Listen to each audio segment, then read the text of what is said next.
hablamos de Artemisia a través de su obra. Susana, la casta mujer hebrea acosada por los siniestros jueces, fue el punto de partida para acercarnos su novedosa interpretación. Su cuadro firmado a los 17 años nos dice mucho más. Negado como tenían el acceso a las academias, las mujeres artistas se formaban en los talleres familiares y difícilmente tenían derecho a firmar. Además, no se les permitía representar los temas mitológicos, religiosos o históricos, considerados exponentes del gran arte pictórico, llenos de simbolismo e intelectualidad que las mujeres no debían cultivar. Ni siquiera podían pintar desnudos, estaba muy mal visto que una mujer incursionara ese tópico, pues solo se podía pintar con modelos vivos como referencia.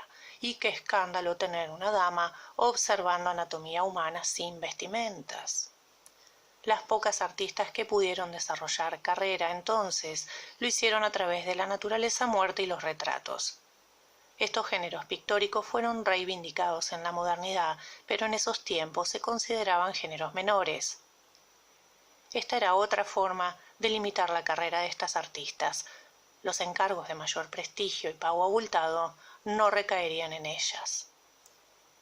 Y sin embargo llega Artemisia. Ella firma cuadros, pinta desnudos, incursiona en los relatos bíblicos e históricos y hasta será admitida por la academia. Sus conquistas son la excepción que confirma la regla, y esa regla es cumplir el mandato social que recae en las mujeres, a saber, llegar vírgenes al matrimonio, ser casadas en función de la conveniencia familiar, parir hijos sanos, servir a su familia, mandatos a los que ella también se verá sometida. Para continuar con la formación de Artemisia, que ya dominaba la figura humana a los 17 años, su padre Horacio acuerda clases particulares con uno de sus colaboradores externos especializado en perspectiva y fondos. Si Artemisia aprendía estos recursos, ella sería el complemento ideal y funcional a su padre Horacio. Todo quedaba en familia. Los sucesos posteriores a esta decisión han sido para la revisión biográfica de Artemisia el causal de su énfasis feminista en la perspectiva de toda su obra. Como si el impulso de ese trauma personal la dotara de una sed vengadora en la representación de las mujeres. Y quizás así haya sido, pero me permito dudar, porque su Susana evidenció ya la clave innovadora de su trabajo antes de sufrir el abuso. Hay quienes ven en ese cuadro una premonición de lo que sucedería un año después, y yo no podría estar más en desacuerdo. Lo que ella vio es lo que todas y todos vemos con solo abrir un ojo, incluso hoy, 4 siglos después. La mujer padece un sistema construido para su represión y limitación funcional, y si no lo acepta será juzgada, segregada o violentada. Esto tan evidente y ordinario no tenía una representación tan encarnada hasta Artemisia. Ella decidió darle entidad visual a aquello y también se aplicó a representar mujeres en control de sus decisiones, ya fueran heroínas o mártires. Lo femenino emerge con ella como contradiscurso a la voz dominante, y especulo que de todos modos hubiera cimentado esa línea de trabajo, aunque Agostino Tassi, su profesor particular, no la hubiera violado a los 18 años, ni la ley de entonces la hubiera sometido a tortura para verificar la autenticidad de la denuncia, ni su padre Horacio hubiera considerado el matrimonio con su agresor como la solución al asunto, lo cual estaba instituido oficialmente como reparación del acto violatorio. Hablando de un sistema absurdo y perverso, claro que Artemisia lo sintió en carne propia, en toda su magnitud. Fue tratada como una pertenencia dañada que debía ser reparada para no afectar la reputación familiar. El juicio dejó como saldo la pena de 1 año en el exilio para Tassi, encontrado culpable del delito, y un posterior alejamiento de Artemisia de Roma, que se fue a Florencia en 1612, y apresuradamente fue casada allí con un pintor florentino que ni conocía, un arreglo apresurado de su padre, salvar la reputación familiar. Este alejamiento de Roma y del taller de Horacio pudo favorecer, sin embargo, la consolidación de su nombre propio como autora, un período donde firmó como Artemisia Lomi. Si el cambio de apellido se debió a cierto repudio al legado paterno o fue un respiro temporal de la carga que Gentileschi representaba para ella tras el juicio, no lo sabremos.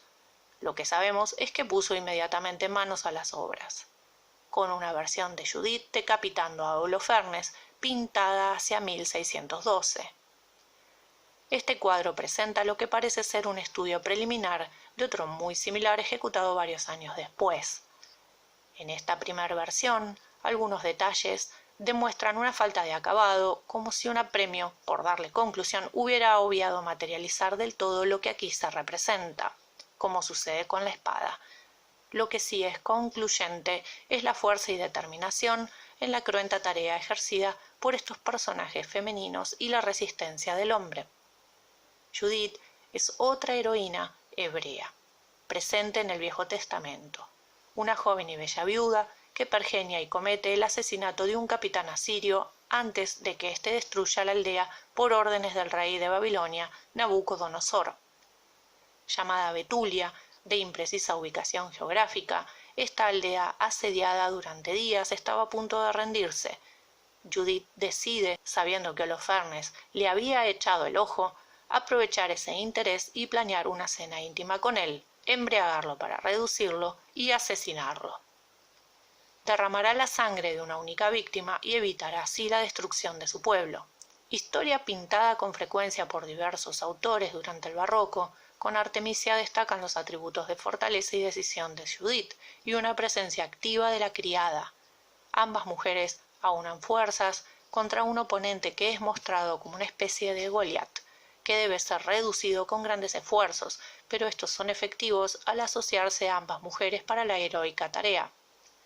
Otros pintores nos mostraron una criada pasiva y de edad avanzada, solo acompañando a su señora. Artemisia nos propone una Judith menos sola en la tarea.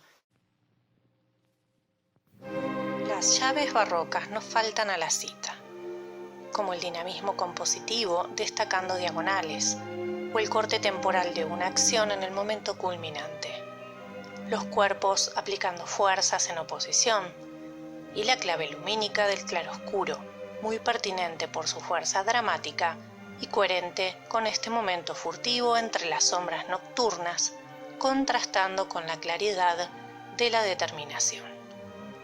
Afuera de la tienda, las mujeres están rodeadas de soldados, ellas están ultimando a su capitán. No hay vacilación, la desigualdad de fuerzas, la injusticia se tuerce en este instante. Siendo la fecha de ejecución de esta pieza entre 1612 y 1613, tan cercana a los eventos traumáticos vividos por Artemisia, se le atribuye el haber plasmado aquí, posiblemente ya instalada en Florencia, sus impulsos de venganza y deseos de castración al violador.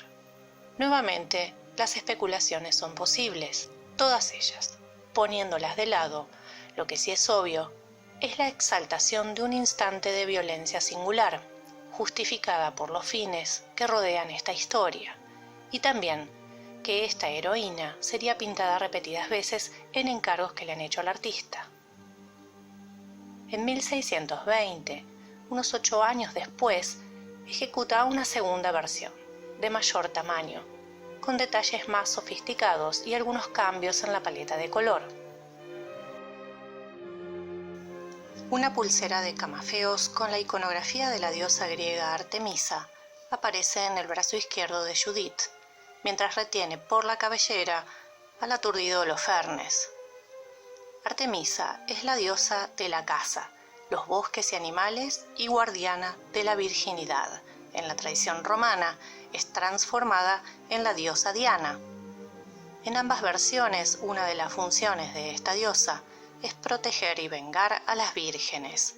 Su carácter no es apacible, se trata de una vigilante tenaz, con rasgos iracundos y violentos a la hora de ajusticiar a quienes la desobedecen. La función ornamental de este accesorio y su simbolismo encaja perfecto con las intenciones de Judith, armada para seducir y asesinar. La espada toma cuerpo con mayor precisión en sus elaborados detalles y materialidad. El flujo sanguíneo emerge a presión de arteria, desde el encuentro del cuello con el filo del arma, describiendo trayectorias muy convincentes, haciendo gala de la herencia naturalista y cruda de Caravaggio. El color presente en el cobertor y las mangas recogidas en el vestuario de las mujeres también construyen su marea roja como una parábola, y ese río desatado se dispersa en hilos que decantan como en un desfiladero por los pliegues y el volumen de los colchones. Ambas mujeres, con las miradas dirigidas a la tarea, concentradas y ejerciendo presión en una actitud que no expresa repelencia o desagrado, tampoco goce. Lo que había que hacer está haciéndose. Es notable ver cómo en ambos cuadros lo crucial es idéntico. Lo que cambia es la evolución propia del artista, refinamiento, simbolismo, y que parece ser más urgente el primero y el segundo más estudiado. Ambos piezas maestras. La historia de Judith también será encarada por nuestra artista en otras viñetas del suceso. Estando aún en Florencia, mientras era esposa y madre, además de pintora, ejecutó una Judith con su criada, reflejando el momento en que una vez terminada la tarea principal, hay que abandonar el campamento militar para llevar a Betulia la cabeza de Holofernes e inspirar la liberación de su pueblo. Un claroscuro de exquisita resolución, justificado por una fuente en cuadro, expone el total dominio del artista en cuanto a técnica y abordaje compositivo.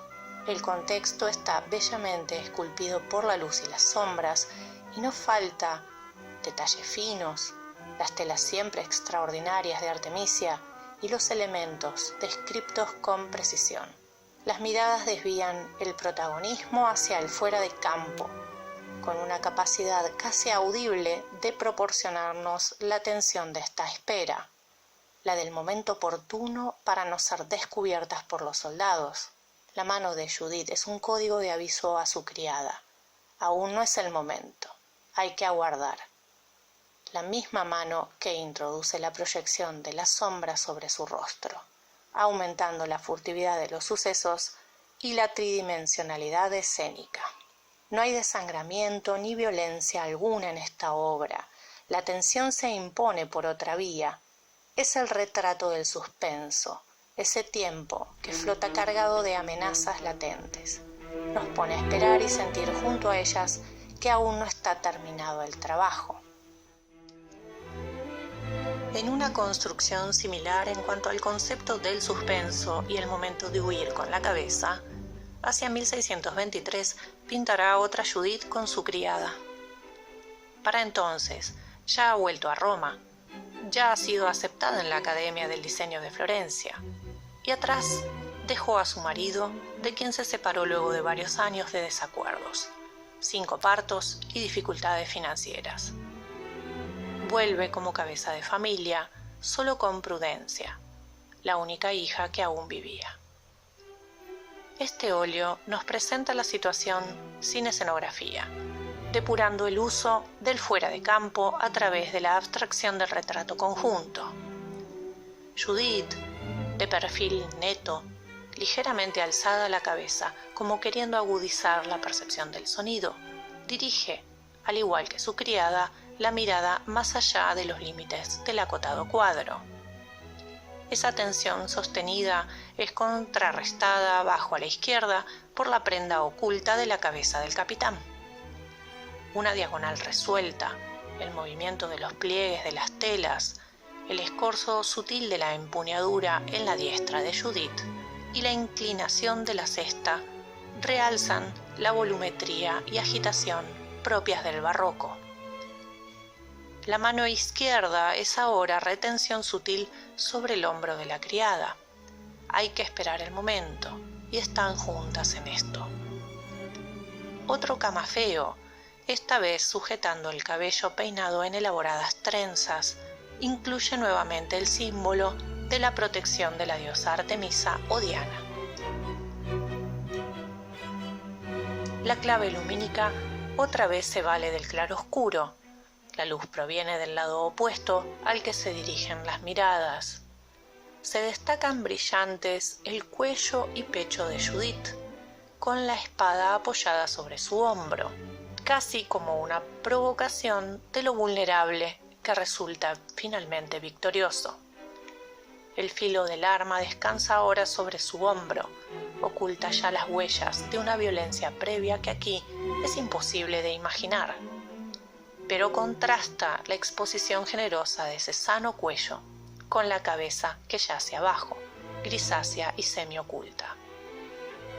El instante es nuevamente casi audible, una dimensión ya explorada en el otro lienzo.